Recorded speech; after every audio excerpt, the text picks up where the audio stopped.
This is the lands in between, and I've made it my mission to find out how it went from a place where everyone was happily depressed to a shithole where everyone wants to die. I'll be asking the hard-hitting questions. You're a nonce. And getting to the bottom of what really fucked these lands up. This is Cunk in Between.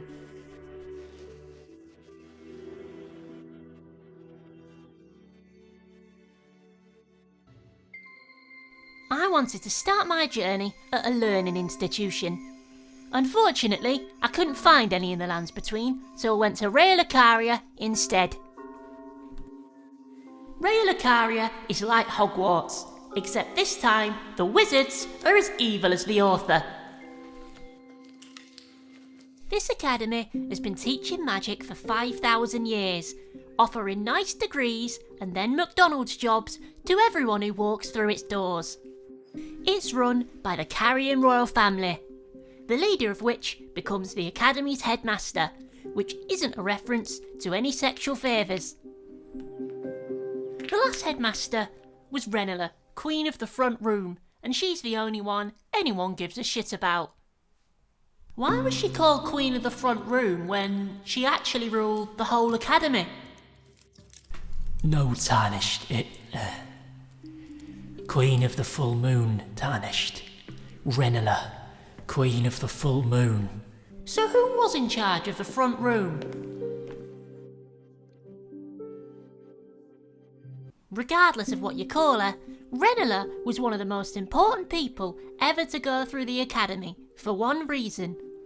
She kicked someone's arse. In the north, there was something called the Golden Order. It was a religious cult where everyone worshipped this one woman, a bit like OnlyFans, but they were actually killing people. One of the Golden Order's top generals decided to attack Raya Lucarian Academy, probably because he was ginger and couldn't get a girlfriend. This soulless creature was called Radagon, and he attacked Raya Lucarian Academy a couple of times. He lost. After getting his ass kicked a couple of times by Renala, Radagon proposed to her, uniting the cult in the north and the learning institution in the south. Both parties got something out of this marriage. Renala stopped the attacks on her academy by the Golden Order, and Radagon laid claim to the academy through marriage. So who laid claim to the Front Room? Radagon and Renala had 3 kids, right after beating each other up, presumably. Ganondorf from Zelda, Shirake from Berserk, and the other one, who no one gives a shit about. Despite being happily married, Renala refused to convert to the Golden Order and start worshipping Marika, the woman that the Golden Order lovers were all over. And that's actually the reason there's no stake of Marika outside her boss fight. And the same reason you had to run over from the debate parlour every time she kicked your ass. Despite the high politics surrounding the headmaster, this was still the McDonald's training institution known as a university. So while politics was decided at the top, students danced their hearts out to 1997's best track, Tell Me Why.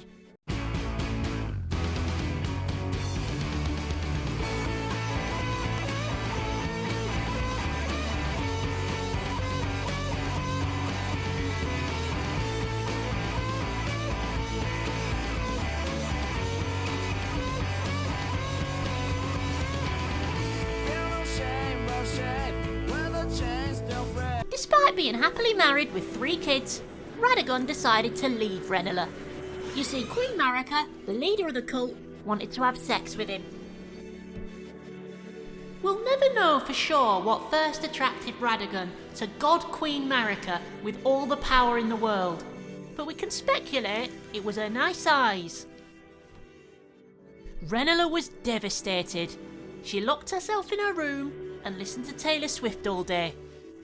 Unfortunately, the students of the academy had been paying thousands of pounds to go there. So when Renala stopped being their headmaster and became a big Taylor Swift fan, they took over. So why did you take over the academy? Have you seen university fees these days? I'm 27,000 runes in debt and I've not even graduated yet. We locked Renella up to save a bit of money. It's just good economics to get free college degrees. Well, hang on a minute though, because if it's been 100 years and she's been locked in the tower, shouldn't you be paying interest on all them loans anyway? You probably owe millions. Oh, shit, man, I never thought of that. I guess I'll have to send campus security to get me some debt relief. Campus security were known as the Cuckoo Knights, and they wanted to prove their loyalty to the new student regime. So to get their approval, they went off to attack Renela's childhood home of Carrier Manor. Unfortunately for them, everyone was blown the fuck up by Rani. So when you blew up campus security and fucking killed them all, did you feel a bit bad about it? The Cuckoo Knights assailed my childhood home. They got what they deserved tarnished. Besides, with the Rune of Death safely locked away, they will continue to return to this land over and over. Well, that sounds a bit like when I worked at Tesco, because I had to go in every single day and they weren't paying me shit. Oh, it was awful. Cunk in Between will return after this message from Melina. Greetings, traveller from beyond the fog. I am Melina, and I have come to offer you an Accord. The all-new Honda Accord, now with 0% APR representative. Drive safer and smarter with the Honda Accord. For this bargain, the price is practically invisible.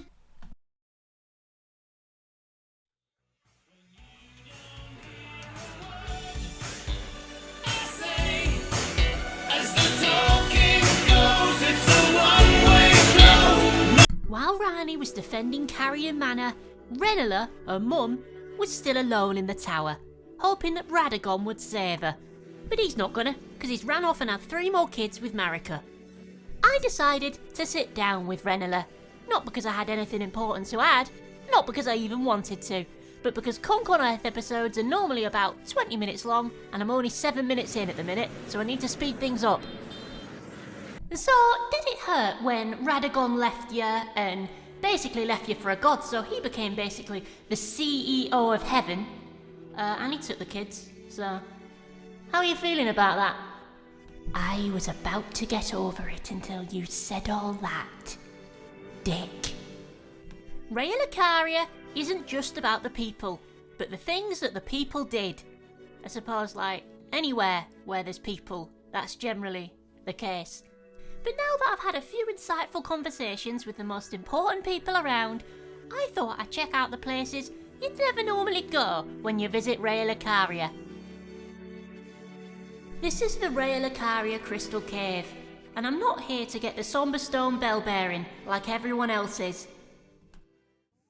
The Raya Lucaria Crystal Tunnel is a shithole tunnel that you have to go through every playthrough just to get the bell bearing. But turns out there's actually some history behind it. If you failed to graduate from university, they would send you to the mines. So I suppose your choices for job in Raya Lucaria is McDonald's graduate or miner. We know which one Moog, Lord of Blood, would prefer. Why do you think the Raya Lucaria crystal mine avoided getting shut down by Margaret Thatcher? Do you think it could have been because there was no milk in there for her to snatch? Tarnished, how many times must I tell thee? Margaret Thatcher's dead. But do you think she's looking up at us and wondering if we could have done more to stop mines existing? Leave me alone, Tarnished. So it seems like even today, the students yearn for the mines. At least the ones that haven't taken over the academy. But with Renela still locked in her tower, what's Rani up to? You know, I heard you shanked your brother to death. You know, the old British welcome, a little bit of Hamlet going on. I hear you you did him in. Thou art labouring under a presupposition, but thou art silence. Thou art labouring. Tarnished. I am familiar with how a knife works, but I refuse to believe thou hast read Hamlet. My favourite book is Berserk, actually, so how come you're just dressed as Shirake? Can we just keep that? I think we just need to focus on why you're dressed as someone from Berserk. I will not hear plagiarism allegations from one who is copying Ali G. Oh, that's fair enough, actually. I can't really argue with that. But, when you stabbed your brother, how come he stayed dead?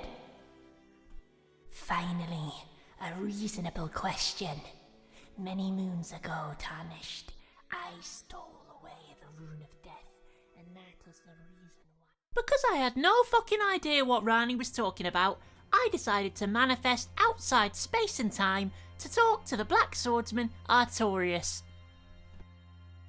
If Rani stole the Rune of Death, how come I can still hear?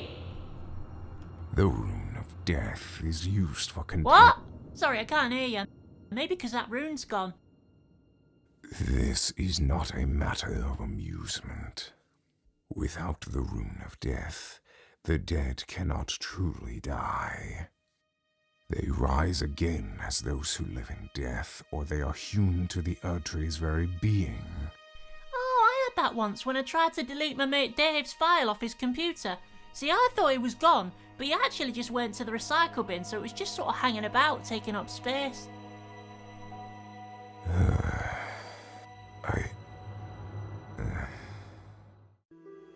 Now that Void from Archie's Berserk agrees with me, I decided to take things back to Rani for one last time. So how do you get away with Blide? Because from where I'm sitting, it looks like a bit of a Guts rip-off, so are you paying royalties? Art thou sent by the Two Fingers to torment me? To any lawyers listening, Blide and Guts are two entirely different characters. Right, but when I fought him, he went berserk. I know how he felt, Tarnished, for I am about to go berserk too. Oh, right, well, you better get your lawyers ready then, because that's owned by VAP and they could copyright strike you. You know, if you go berserk without permission.